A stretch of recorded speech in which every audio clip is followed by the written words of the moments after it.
Muy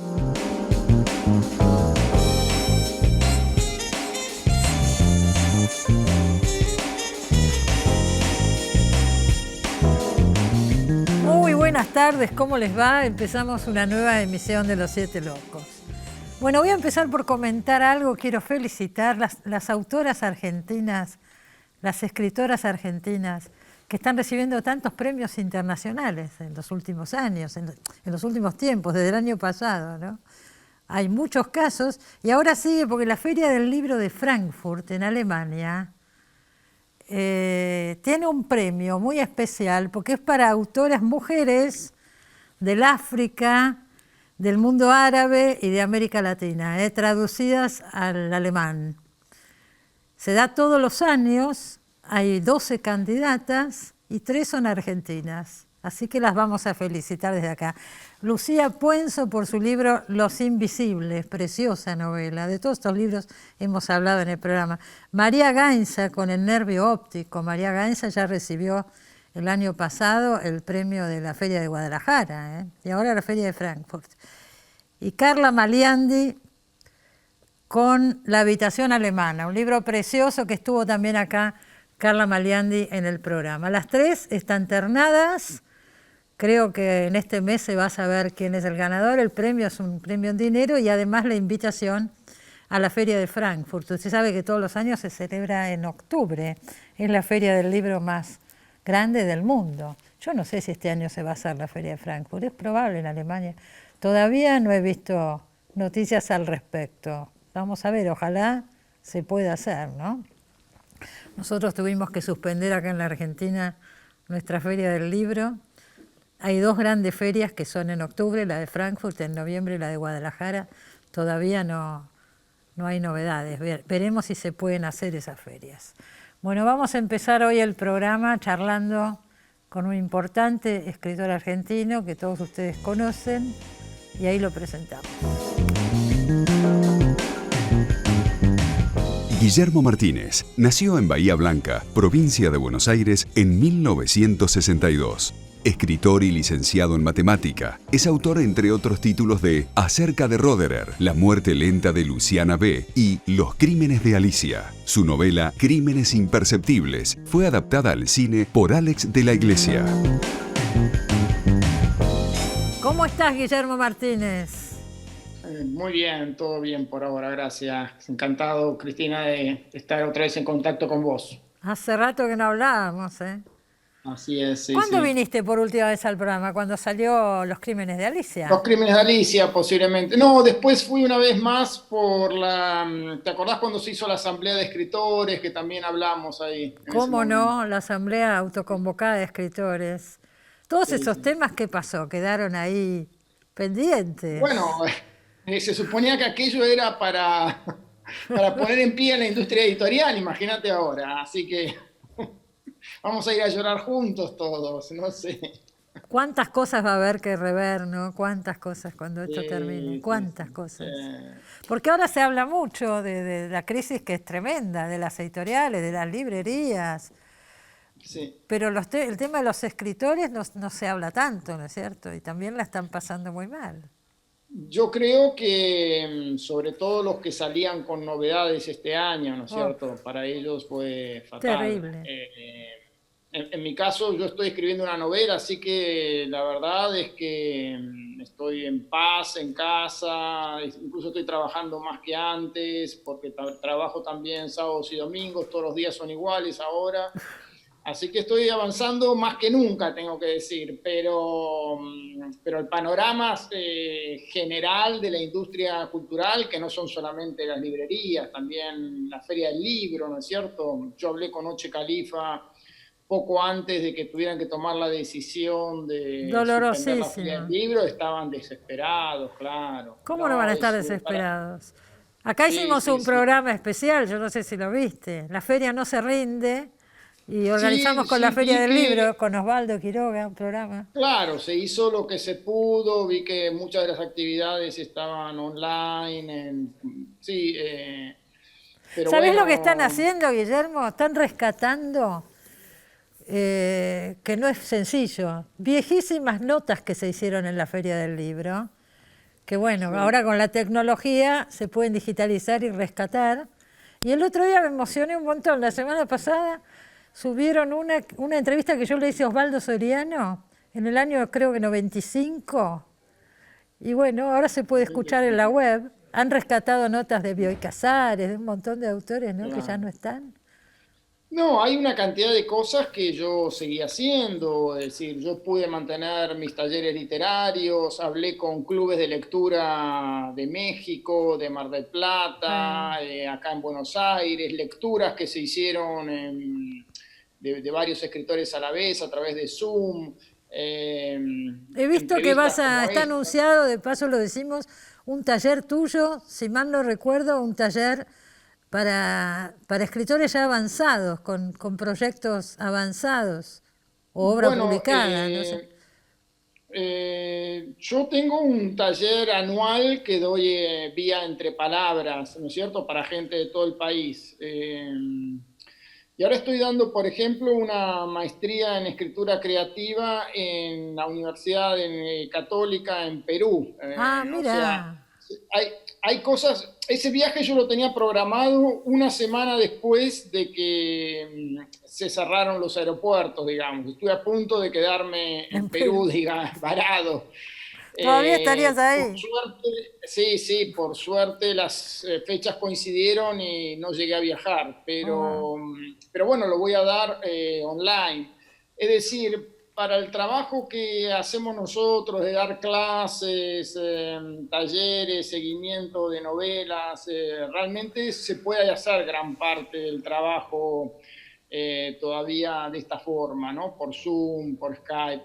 Pero bueno, hay una crisis general, ¿no es cierto? Sí. Pero bueno, por otro lado, la otra alternativa que se barajó en un momento, yo estaba revisando hoy los diarios, exactamente hace 3 meses estaba el consejo de seguir la línea del Reino Unido, que era hacer una cuarentena muy laxa, ¿no? O sea, no suspender las actividades económicas. exacto.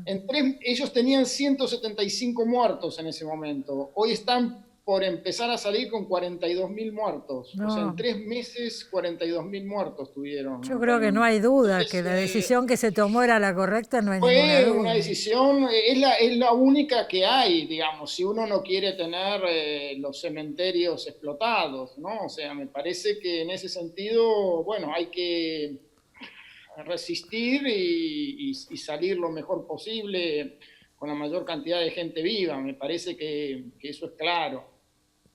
Te vi que estás muy activo defendiéndote de mucha gente que te ataca y mucha movida en Twitter he visto, ¿eh? Sobre todas estas Bueno, vos cosas. sabés que yo siempre fui de izquierda, Cristina, en este país. ¿Qué te puedo decir? Toda la vida me defendí. Estás acostumbrado a decir. Lo máximo que pude festejar fue un 3% de la izquierda, imagínate la expresión. Pero el tiempo te alcanza también para subir un cuento por día. Estás subiendo un Eso cuento sí, por fue algo muy día. lindo. Bueno, Yo en la maestría en escritura creativa hice una selección de cuentos que fueron fundamentales para mí en algún momento de mi vida, que los recuerdo. Hice algo así como una lista de memoria, ¿no? Pensando cuentos que fueron modélicos en algún sentido, por procedimiento, porque me conmovieron, ah, porque el desarrollo de algún personaje, algún mm. recurso de originalidad. Empecé con un cuento de Isidoro Blaisten, Sí. que el tío Facundo, que es un cuento extraordinario, Pero donde a los maravilloso, digámoslo, recomendémoslo también desde acá. Es un gran cuento de claro, Isidoro Blaisten. Debe sí, estar que en la es web, bueno, vos cuen- mismo lo has subido, sí. un cuentista extraordinario que tiene muchos cuentos que son justamente de antología, pero este en particular me interesó porque mostraba, creo que la literatura es la lucha contra el lugar común, y él hace un cuento en donde todos los personajes se presentan con los clichés del lugar común que repiten, ¿no? O sea, Sí, es un cuento sobre los clichés que repite la gente de clase media. Entonces, es sí, una familia donde cada uno sí. dice y él te pone la lista de las frases hechas de cada uno de la familia. Y me parece que tiene mucho que ver con lo que estamos viendo ahora, con lo que se está dando en el país, ¿no? que uno escucha todo el tiempo la misma clase de clichés. O sea que es un cuento que tuvo como para mí como dos vidas, ¿no? Me parece que es muy apropiado para esta situación. Para este Y momento. luego subí 40 de estos cuentos que yo 40. ya tenía de algún modo seleccionados. Sí. Contemporáneos, de autoras argentinas, sí, con algún balance entre de géneros, de estilos, de épocas. Acá noté algunos, sí, es de lo más variado. Está Maupassant, está Italo Calvino, Pablo de Santis, Ana María Yuga, ¿no? Claudia Piñeiro, Abelardo Castillo, pero también Onetti, qué sé yo, Boris Vian, Graham Greene, no sé. Sí, bueno, yo junto con Paula Bombara hicimos una antología que se llamaba Ciencia en la ficción para colegios secundarios, y ahí hicimos una selección de cuentos que tuvieran elementos de ciencia en las historias, y descubrí varios cuentos imprevistos, ¿no? Uno de ellos es el de Boris Vian que subí. Boris Vian había sido, bueno, fue ingeniero, ¿no? Se recibió de ingeniero y tiene un cuento que se llama El peligro de los clásicos, que es algo así como un Pigmalión con computadoras. Y lo más original del cuento es que él imagina un futuro donde justamente se les enseña a las computadoras a leer los clásicos y a tener criterios críticos, pero lo más gracioso quizás es que están invertidos en un futuro los roles y son las mujeres las que tienen que seducir a los varones, ¿no? Entonces los varones tienen todas las características como de la espera, ¿no? Y son las mujeres las que tienen Claro. que hacer todo el despliegue de la seducción. Claro. ¿Y la gente te los comenta? ¿Cómo es esto con los cuentos? Mira, Cristina, entre vos y yo ocurrió esto que te voy a contar. Cada cuento tenía no menos de 10.000 vistas, pero los que efectivamente iban a leer el cuento, eso te enterás porque son los que llegan a cliquear, ¿no? Para empezar a leer el cuento. Sí. Para empezar a leer el cuento es entre el 1 y el 2%.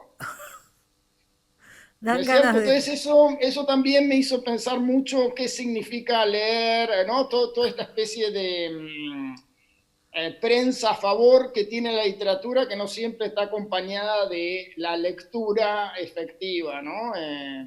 Del tiempo de lectura, de la dedicación, etc. Es muy desalentador lo que estás diciendo. Y más, no sé qué decirte, no sé, porque por un lado, si no estuviera esa cantidad... nadie posiblemente los recobraría esos cuentos, pero sí, desde el momento en que alguien aprueba, digamos, espiritualmente la idea de la lectura, hasta que se sienta a leer un libro... hasta que lo lee de verdad. Y lo termina, no sé cuántos quedamos. ¿Vos lees ebooks? ¿Lees en ebook? Mira, muy esporádicamente leí algunos cuando ya no había, cuando no tuve posibilidad de encontrarlos por otros medios. Claro. Pero no me acostumbré del todo. Es decir, teóricamente apruebo la idea, me parece que es el futuro, me gusta, no te podría decir que le encuentro fallas. A mí me gusta mucho subrayar libros, ¿no? De hecho, mi cuenta de Twitter se llama Leo y Subrayo, y eso es algo un poco más difícil de hacer con los ebooks. Ah, ¿se puede hacer? ¿Se puede? Se puede, sí, se puede hacer. Ahí, Yo no pude, no sabía esto. Claro, pero después el problema del ebook, el único tema que yo le encuentro diferente es que no tenés la posibilidad de revisar así hacia atrás para ver justamente los subrayados, lo que marcaste. Es decir, una vez que yo termino el libro y que tengo los subrayados, hay algo así como una especie de revisita al libro a través de los subrayados. Y eso me parece más difícil de hacer con el ebook. No, te digo porque se están publicando en este momento muy pocos libros en papel y han salido algunos solamente en ebook. Por ejemplo, la novela de Leonardo Yola, que estuvo acá hace un par de semanas, va a salir en papel, pero todavía no salió. Está solo en ebook. Mirá, sabés que en mi editorial están haciendo un plan de reedición en bolsillo de toda mi obra de ficción. El Sí. año pasado sacaron 4 libros Eh, y este año van a sacar otros 3. Y yo también les pedí que esperaran por lo menos hasta septiembre, octubre, porque no veo ninguna perspectiva de que la gente no entra en las librerías, entonces es muy difícil. bueno, las librerías están abiertas, por lo menos al día de hoy. Sí, pero No las más grandes, es cierto. Están todo sí. como postergando, ¿no? Se está todo Y postergando. hay algo de eso, sí, sí. Y bueno, y la gente que efectivamente está cumpliendo la cuarentena se cuida. Yo salgo a pasear a mi perra y punto. Está ahí. Salís muy Y, poco. y trato de no cruzarme con nadie. O sea, voy a pasearla a un lugar donde sé que me encuentro con muy poca gente. Sí. Bueno, Sí, es la sí, sí, manera, es lo que no. nos tocó y es lo que hay que hacer en este momento. No, pero además hay un tema, yo soy asmático, he tenido bronquitis serias en mi Te vida, la sentís verdad es que vulnerable, todo lo que claro. tenga que ver con los pulmones no me causa ninguna gracia contagiarme. Oíme, Guillermo, ¿y tenés ganas de contar un poco esa novela que estás escribiendo? ¿De qué trata? ¿Es un Sí, policial? es una novela sobre la escena literaria y una parte que tiene que ver con la Argentina, pero el grueso de la novela transcurre en Barcelona. Supongo que hay un escritor argentino muy famoso que está escribiendo su última novela un poco bajo el amparo de Carmen Balcells. Aparece el personaje de Carmen Balcells en la novela. Con un nombre O figurado, sea que ¿no? transcurre en un En los pasado años cerca, en 90 los más o menos, 90. Ah, entre el 85 y el 90, no está muy claro, pero más o menos es esa época, después del boom es. claro. Yo la conocí personalmente a Carmen Balcells, compartí varias cenas, encuentros con ella, y además leí para escribir esta novela un libro extraordinario, que eso sí lo recomiendo fervientemente, que se llama Aquellos años del boom, de Xavi Allén. Es un Ah, periodista catalán que no lo escribió un conozco. libro maravilloso. Conozco Y uno de José Donoso, que fue parte también del boom, ¿no? claro, bueno, el otro libro que leí que Sí. me pareció, de hecho, Carmen Balcells en mi novela se llama Nuria Monclús, que es el nombre que le dio José Donoso en su novela El jardín de al lado, ¿no? Es Claro, decir, yo preciosa esa uso el novela. mismo nombre que le dio José Donoso. Sí, Esa novela es maravillosa. maravilloso.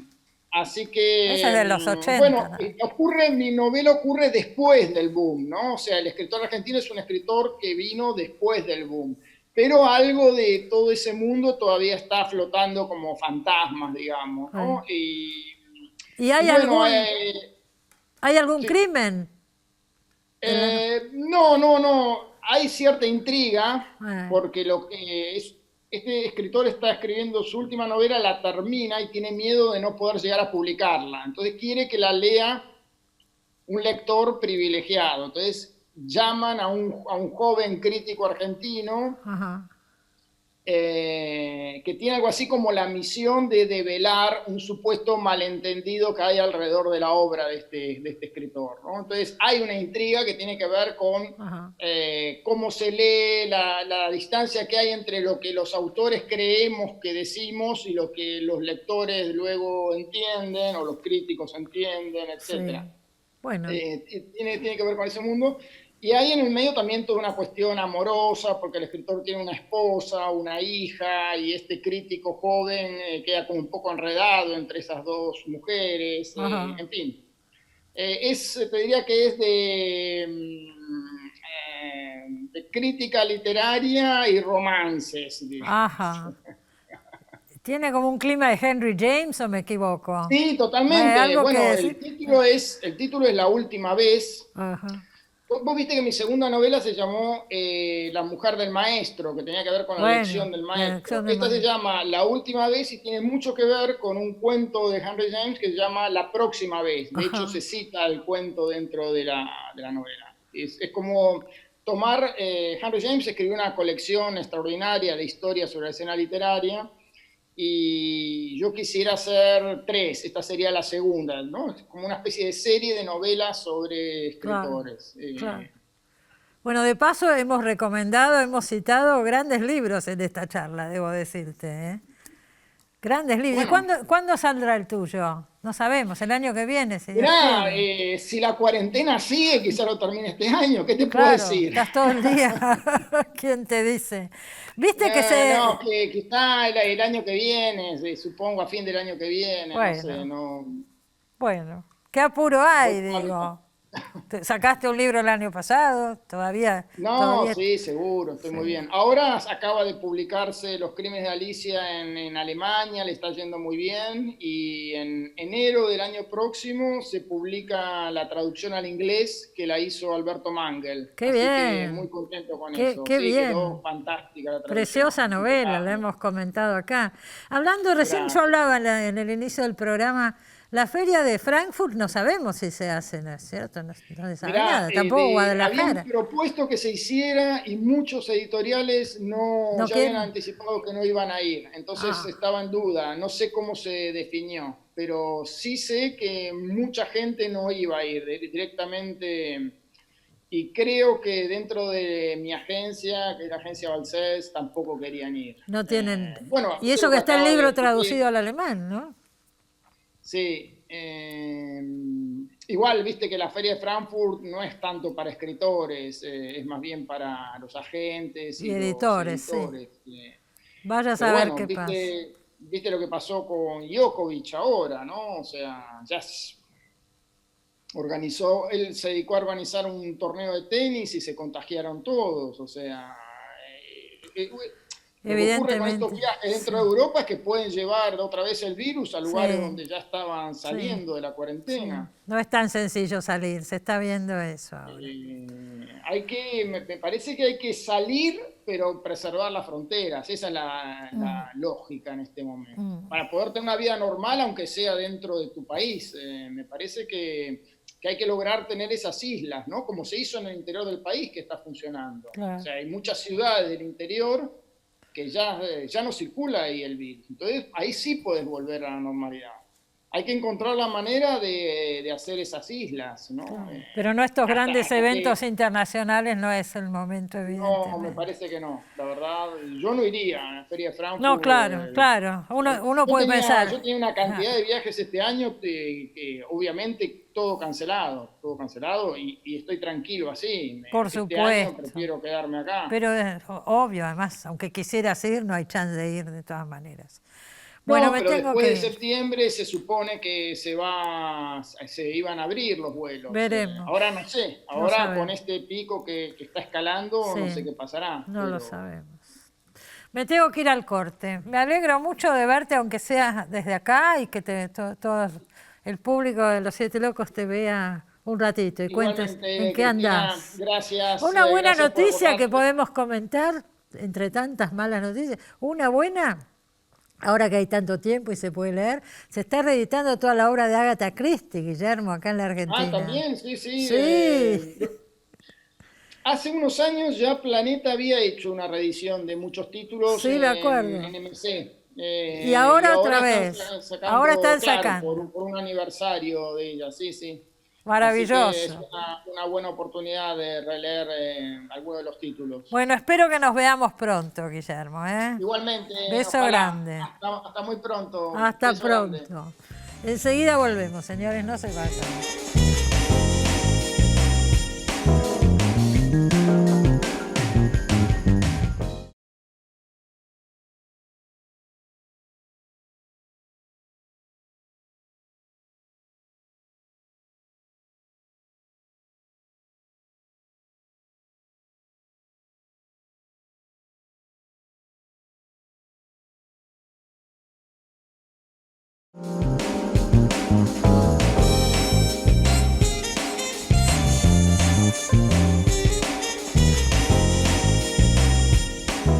Bueno, señores, ustedes saben que la Editorial Universitaria de Buenos Aires, Eudeva, tiene una colección que se llama Serie de los Dos Siglos, hace unos cuantos años ya, donde se publican clásicos argentinos. Y la lista es muy amplia. y va desde Radiografía de la Pampa de Martínez Estrada, no sé si El Facundo de Sarmiento, pero también está Emma la cautiva de César Aira, o la Reina de las Nieves de Elvio Gandolfo, ¿no? O sea, hay autores contemporáneos, hay clásicos, pero todos se consideran clásicos argentinos. Ya publicaron 32 títulos, acaba de salir el número 32, que es la novela Tumba de Jaguares de Angélica Gorodiller, la querida escritora argentina que vive en Rosario, Angélica Gorodiller. Esa novela la publicaron ahora también solamente en ebook. Anuncian que va a salir muy pronto en papel, pero por el momento está solo en ebook. La edición original era de 2005, fue en 2005. Y mirando nuestros archivos, encontramos que Angélica vino en 2005 al programa para hablar justamente de Tumba de Jaguares. Así que ahora vamos a pasar esa nota para recordar ese momento y también decirles que ahora está disponible en esta colección de Eudeva este libro de Angélica de Gorodiller. Ahí lo vemos. Bueno, acá tengo en la mano Tumba de Jaguares. Qué linda tapa que tiene además. ¿Viste qué Angélica, linda? Lo voy a poner así, lo toma la cámara. Preciosa. La nueva novela de Angélica Gorodiller, que en realidad es una reflexión sobre la escritura, pienso. ¿Me equivoco si digo eso? Me parece que no te equivocas. Ajá. Yo me he pasado mucho tiempo diciendo que mis novelas no reflexionan sobre la escritura, pero parece que esta vez se me escapó de las manos. No sé Es cómo. compleja la estructura. Vamos Sí, a contarle... eso es lo más raro de todo. Es una estructura Sí. compleja porque es... A ver, ¿cómo lo puedo explicar? Es un círculo. Es un círculo. Ese Alguien es que escribe... lo que escribe lo que el escribe otro, el lo que otro. escribe el otro. Claro. Es la serpiente que se muerde la cola. Ahí está, ¿no? claro. Hay tres secciones. Una Sí. escrita por un señor, por un escritor, que escribe una novela, donde hay una muchacha que escribe una novela, donde hay una escritora que escribe la primera novela. Ahora la gente dirá cómo sigo todo esto. Y sin embargo, es muy fácil. se No. sigue Sí, fácilmente. una vez que se ve cuál es la estructura, ya Claro, es todo lo un juego demás- en el que uno entra. Claro, es todo lo así. demás anda fácilmente porque no escribo en difícil. Sí, es cierto, para nada. No No, escribís en no. difícil, pero es una novela muy elaborada. Muy Claro, trabajada, lo que pasa es que la primera, las tres partes son muy distintas, Sí. porque la primera es solamente un largo monólogo y la segunda es una serie de acontecimientos, uno detrás del otro, y la tercera es la narración de una vida. Tal cual. Aparte se mezclan por ahí personajes Claro. que aparecen y uno dice, pero esta era la otra, ¿cómo es? Claro, porque Ah. cada escritor habla de la novela que va a escribir o que está escribiendo o que ha escrito. Exacto. Entonces habla de eso y después los volvés a encontrar en la novela escrita. Ahora vos decías recién, yo que me había propuesto no reflexionar sobre la escritura, pero yo creo que llega un momento que es inevitable. Es claro que sí, porque... Esto es más ambicioso que contar una historia. Hay un Claro, hay una trabajo sobre historia, el acto de narrar. Pero lo que pasa es que los personajes de esa historia son escritores que escriben a su vez otra historia, de manera que los personajes son personajes y son autores al mismo tiempo. Claro. Eso ¿Y vos dónde estás ahí? Yo no estoy. Claro. Y Pero vos sos estoy la como- autora, a ver, la que estaría atrás de... Claro, yo estoy detrás de esos tres personajes y he tratado de estarlo bastante lejos como para no aparecer allí detrás de esa gente que escribe, como yo, que soy una persona que escribe, ¿no? Me hace acordar un poco lo que decía hace un rato Beatriz Arno, no se refería a la literatura. Exacto, pero ella hablaba del yo. Hablaba tenés del razón. yo. Bueno, y en la narrativa también sucede que el yo es peligroso. Ajá. A menos que puedas, por supuesto, ficcionalizarlo, mediatizarlo, que sea otro el que escribe y yo no soy yo Claro, en ese caso. claro. La imposibilidad del yo. Claro, pero nunca el yo ahí. No, de En ninguna primer manera. plano. Acá no. En este caso, Ajá. la primera parte es puro yo, pero no soy yo, claro, es Bruno Seger. Ay, este Bruno Seger tiene una hija desaparecida. Sí, o sea, el nudo de la cuestión de Bruno Seger es esa hija que ha desaparecido y de la cual él no tiene ni siquiera el cadáver, ¿no? Claro. Y esa es la tragedia, la desaparición. En realidad en las tres partes hay desapariciones distintas. En este caso la chica ha sido desaparecida por los militares. En el segundo caso ese hombre desaparece en una expedición al desierto.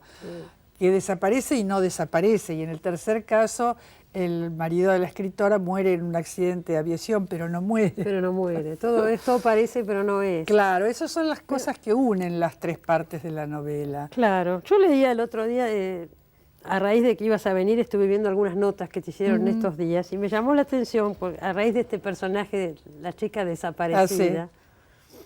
Vos decís en una entrevista, yo pienso que no puedo, al menos por ahora, abordar desde la literatura el horror de la dictadura militar. No puedo transitar por esa vereda. Es claro. Por eso está tomado al sesgo. Claro. La dictadura militar está totalmente tomada al sesgo. Yo no hablo de la dictadura militar. Bruno Seger no habla de la dictadura militar. Habla de su constantemente de esa hija que le falta. Y de la pérdida de la hija. Claro, y además imagina lo que le ha pasado a esa hija y eso es la dictadura. Pero lo imagina él en ausencia. Es decir, que es imposible hablar del horror y del dolor de ese horror. Porque no hay palabras, decís en algún lado también, no hay palabras para describir el horror, que puedan describir el horror. No se puede poner en palabras. Faltan palabras, la palabra está ausente allí del horror. El horror está circunscripto a la imaginación, que es terrible, por supuesto, ¿no? Porque ese hombre lo único que hace es imaginar una y otra vez eso por lo que ha pasado a la hija. Sí. Pero las palabras no existen, no puede más que imaginar. Bueno, Conan Doyle lo dijo, ¿no? Donde no hay imaginación no hay horror. No hay horror, claro. No, te digo esto porque relacionaba con lo que hablamos hace un rato con Beatriz, ¿no? Sí, sí, viene a ser... Claro, es más o menos, pasaría por ahí. El conflicto del yo. El conflicto o sea, hay que tener mucho cuidado con el yo cuando uno escribe una novela. El caso de Beatriz es otra cosa. Es una tentación muy frecuente. Ah, seguro. La gente que va a talleres literarios, o que está empezando a escribir, la gente que está empezando a escribir, lo testimonial, ¿no? trabaja sobre el yo. Claro. Que es lógico, es natural y está bien. Está bien cuando es una etapa. Bueno, yo recuerdo el patio de mi abuela y los limoneros, y etcétera, claro. Y sobre eso hago una novela o un cuento. Sí. Está bien como etapa, así como están bien otras cosas como etapa, la revista literaria, por ejemplo, sí. Donde unos jóvenes se juntan para publicarse, porque uno quiere que publicarse y quiere que lo lean. Y bueno, esa es otra etapa, el yo, la revista literaria, los primeros pasos, etc. Son las cosas, son los caminos por los que sentarse y trabajar, ¿no? Sí, por supuesto. Pues yo pensaba también eso, como de contar una historia, ahora ya inevitablemente pasaste a la reflexión sobre el acto de contar historia. Claro, sobre todo porque esos tres personajes no hablan más que de las palabras que van a poner a las novelas que van a escribir. Ajá, y que son parte de la novela que yo escribo, ¿no? Me estaba acordando hoy cuando la vi a Angélica, la última vez que había venido al programa fue cuando hicimos el programa en realidad en Rosario. Sí, en Rosario, fue cuando estupendo. Estuvimos por el Congreso de la Lengua el año pasado. Sí, fue muy lindo estuvimos, aquello. Lo hicimos en vivo desde ese teatro precioso. El Teatro del Círculo. El Teatro del Círculo de Rosario. ¿No habías vuelto al programa desde ese? No, desde eso fue en noviembre. No. Sí, pasé mucho tiempo sin volver. Demasiado. Y hoy te tuvimos poco tiempo, así que nos tenés que prometer que volvés pronto. No hace falta un libro nuevo, podés venir de visita. Qué sé yo, escribir otra novela, ¿estás segura? No hace falta. Bueno, de aquí que hagas otra novela, espero que antes nos visites. Bueno, no tengo ningún inconveniente. Fue cortito, pero bueno, alcanzó para mostrarles, hablar un poquito de Tumba de Jaguares, recomendárselas. Y bueno, ya saben ustedes quién es Angélica Gorodiller, una de nuestras grandes escritoras, y le agradecemos muchísimo que esté hoy acá. Bueno. Me tengo que ir al corte, me voy al corte y ya volvemos. No sé.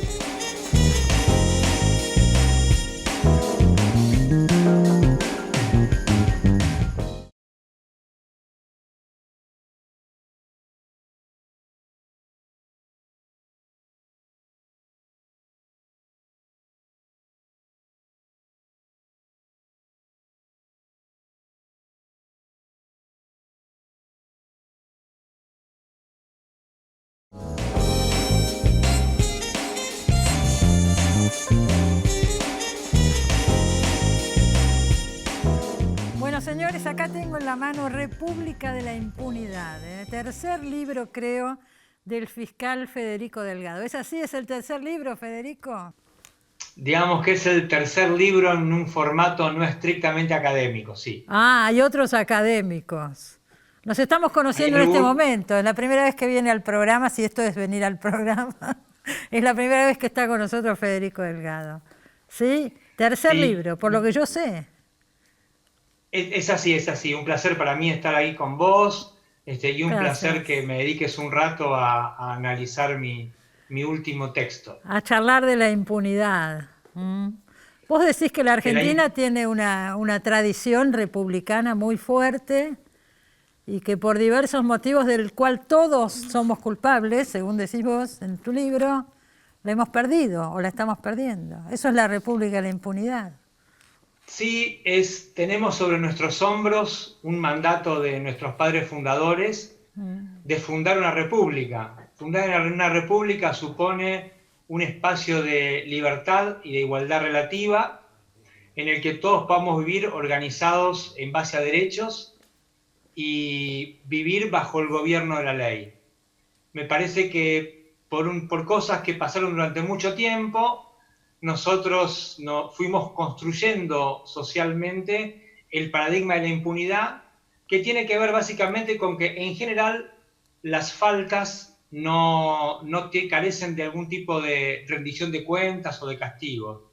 Yo me enfoqué, en definitiva, en el rol que cumple la justicia en cuanto al formato del ejercicio del poder en nuestro país, muchas veces garantizando la impunidad, pero también ingresé en el camino que señalabas vos, que tiene que ver con ver cómo se construye la impunidad en nuestra vida cotidiana y cómo impacta eso en el desempeño de nuestras instituciones. Los argentinos, como individuos, todos nosotros, tenemos una relación bastante especial con la ley, ¿no es cierto? Sí, nosotros tendemos a cumplir la ley cuando nos conviene y tendemos a eludirla o al menos a torcerla cuando nos genera una obligación. Eso, yo no soy un especialista en historia, pero hay algunos datos fuertes, yo algunos señalo en el libro, que que son algunas puertas que nos permiten analizar el formato de nuestra subjetividad en términos culturales, sí. Y entonces por ahí desde hace mucho tiempo los argentinos elegimos la autoridad por sobre la cultura de los derechos, la cultura de la ley. Y eso en algún momento de la vida se empieza a notar el impacto de esa decisión mucho más, y por ahí ahora con esta crisis que es como una especie de fantasma que va corriendo cortinas y mostrando las cosas como realmente existen, podemos ver que uno de los grandes impactos que tiene el alejamiento de la cultura de la ley, de los derechos y la cultura de la impunidad, por ejemplo, se puede verificar simplemente con preguntarse por qué en la Argentina la mitad de los ciudadanos básicamente está bajo la línea de pobreza. Esto no pasa un día para otro, esto son cosas que llevan mucho tiempo, y me parece que la impunidad ha sido un ingrediente muy importante para comprenderlo. O sea que también la impunidad genera miseria, genera atraso, genera un montón de cosas, más allá del respeto a la ley. Y sí, porque pensemos simplemente en la cantidad de dinero que se evadió en la Argentina durante muchos años, el dinero que se desvió por la corrupción, todas esas maniobras que en algún momento llegaron a la justicia y que la justicia no se desempeñó como debía, ese dinero que nos falta por ahí es el que también falta a la hora de mirar la infraestructura escolar, la infraestructura hospitalaria, etcétera, etcétera, etcétera. Me parece que el paradigma de la impunidad es la negación de la República, pero es muy remunerativo para muy pocas personas a expensas de grandes mayorías. Pero también yo trabajo en el libro el peso que tienen los silencios en la construcción de la impunidad, ¿no? La impunidad se construye con acciones, con violaciones a la ley, con jueces y fiscales que no hacemos lo que hay que hacer, con políticos que traicionan el mandato de las elecciones, pero también con silencios. Hay muchos silencios, hay silencios ciudadanos en general, hay silencios de los abogados, hay silencios de los propios jueces y fiscales que a veces no señalamos lo que hay que señalar. En fin, hay un montón de silencios que yo trato de enumerar en el libro y que de algún modo dejan el camino abierto para que la impunidad se construya. Es decir, la impunidad se construye con acciones, pero también con silencios. Vos decís en el libro que en este momento hay una absoluta falta de credibilidad en la justicia. Cuando decimos eso, ¿nos referimos a la justicia federal o a la justicia en general? Porque no es lo mismo. A mí me parece que hay muchos buenos jueces y fiscales, Sí. pero el sistema en su conjunto está sospechado. La justicia federal Todos por ahí lo fueron. por ahí concentra la justicia federal la mayor sospecha, pero la sospecha es como una mancha que se extiende sobre todo el sistema.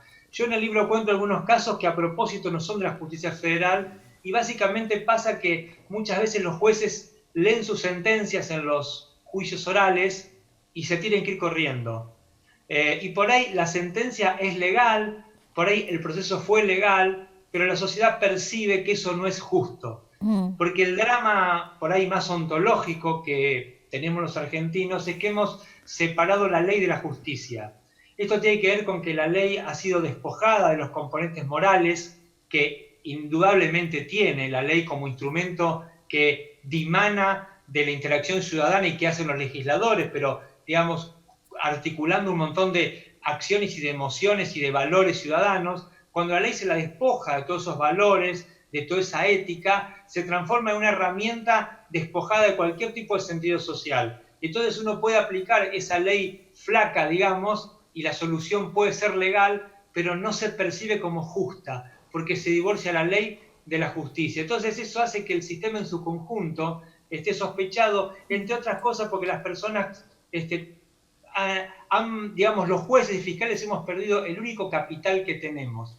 Así como el banquero tiene el capital de que va a devolver el depósito que el cliente le deja, los jueces y fiscales el único capital que tenemos es la palabra. Y la palabra está sospechada. En muchos casos injustamente, es verdad, pero en general el sistema, con intensidades diferentes, yo creo que está sospechado en su conjunto. Federico, vos además de estudiar Derecho, has estudiado Ciencia Política, ¿no es cierto?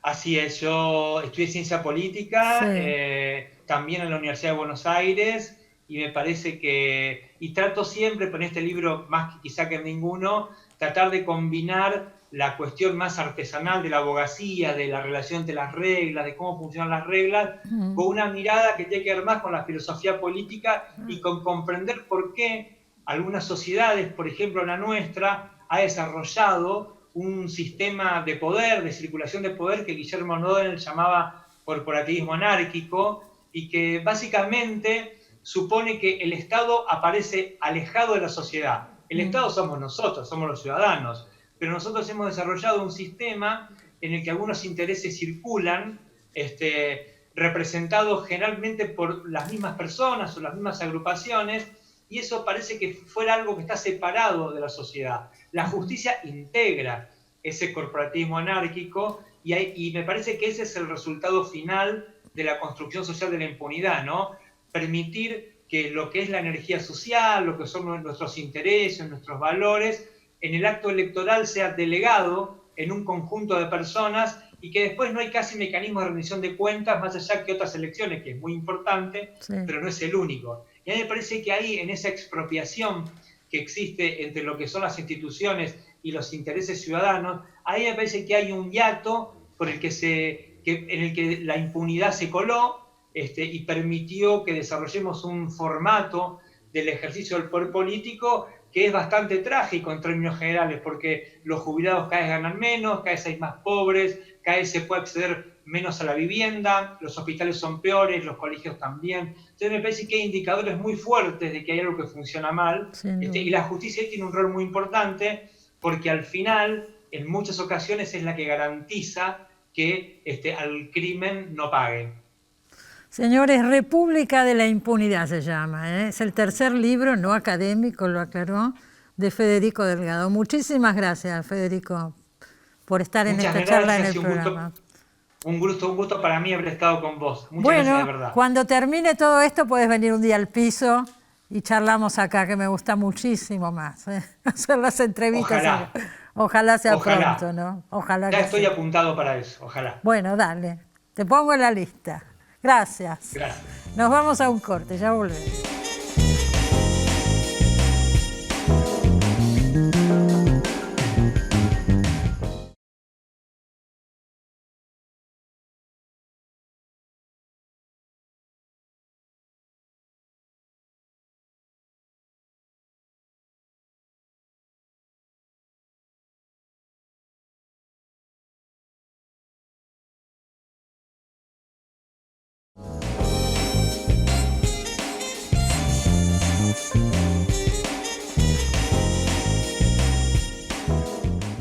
Bueno, señores, último bloque del programa. Ustedes saben que en el último bloque estamos siempre pasando alguna nota de nuestras secciones, los escritores y sus bibliotecas, la otra que tenemos, los artistas plásticos que nos muestran sus talleres, pero tenemos otra más, que hace mucho que no hacemos, donde invitamos a actores a leer algún texto que ellos eligen. Y hoy vamos a pasar la primera que hicimos de esa serie, hace unos cuantos años ya, donde Cristina Vanegas lee a Paco Urondo. Ahí la vemos.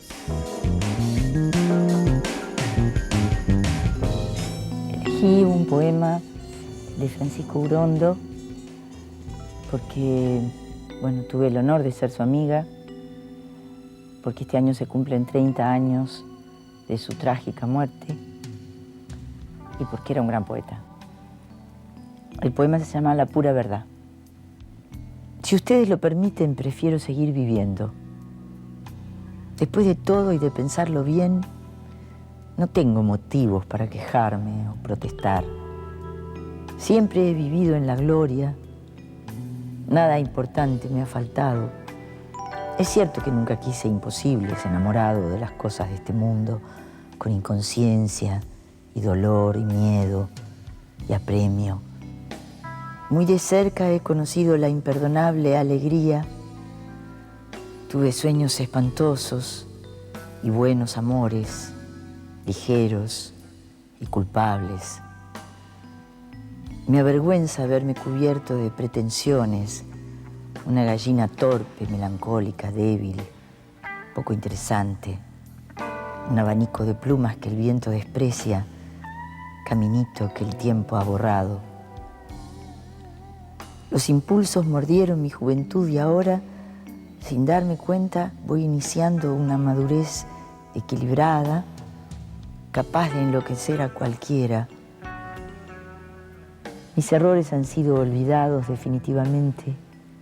Mi memoria ha muerto y se queja con otros dioses, varados en el sueño y los malos sentimientos.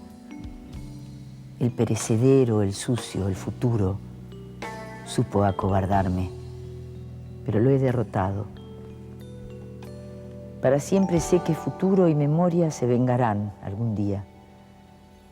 Pasaré desapercibido con falsa humildad como la Cenicienta, aunque algunos me recuerden con cariño o descubran mi zapatito y también vayan muriendo. No descarto la posibilidad de la fama y del dinero, las bajas pasiones y la inclemencia. La crueldad no me asusta y siempre viví deslumbrado por el puro alcohol, el libro bien escrito, la carne perfecta.